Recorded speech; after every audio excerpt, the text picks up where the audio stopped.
সুলাইমানের সাথে আমার সম্পর্ক ১.৫ বছর। তার সাথে আমার সবকিছুই মানে ঢাকাতে বাসা নিয়ে সবকিছু হয়েছে। ৭ মাস তার সাথে আমি একসাথে ছিলাম। মানে সে এখন আমি চাকরি করতাম।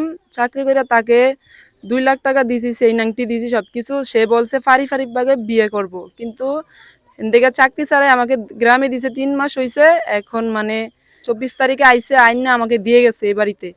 দিয়ে যায় তার আম্মার সাথে মানে ঘরের ভিতরে মানে ঝগড়াঝাটি লাগিয়া সে কোথায় চলে গেছে জানি না। আজকে ৬ দিন আমি এখানে আইছি।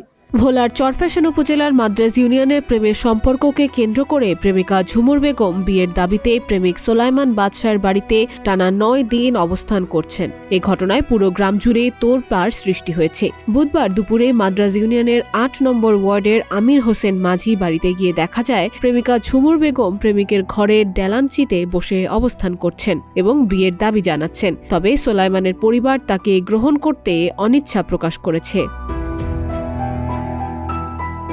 সুলাইমানের সাথে আমার সম্পর্ক ১.৫ বছর। তার সাথে আমার সবকিছুই মানে ঢাকাতে বাসা নিয়ে সবকিছু হয়েছে। ৭ মাস তার সাথে আমি একসাথে ছিলাম।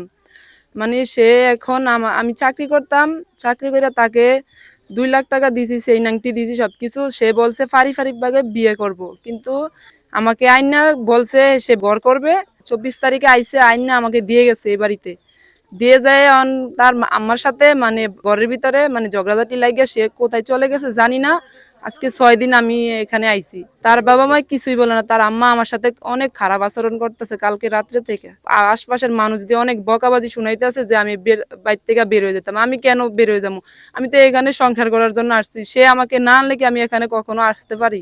আসলে ছেলেটা যদি সত্যিকারে এই ঘটনা না ধরাইতেন তাইলে তো অবশ্যই সে এসে ধরা দিতেন, চ্যালেঞ্জ করতেন, প্রতিবাদ করতেন। সে যখন প্রতিবাদ করেন না তাইলে অবশ্যই সেই ঘটনা ঘটাচ্ছেন এবং মেয়েকে আনছেন, লোভ লালসা দিচ্ছেন। মেয়ে নাকি ২,০০,০০০ টাকা আনছে, একটা চেইন আনছে, একটা আংটি আনছে। আইনে এখন সে আউট হয়ে গেছে তার ফ্যামিলির চাপে। এখন আপনাদের কাছে আমাদের সুবিচার চাই, যেন যাতে মেয়েটা একজন অসহায় মেয়েরা যেন সুন্দর বিচার পায়, আপনারা সেই লক্ষ্যে কাজ করবেন।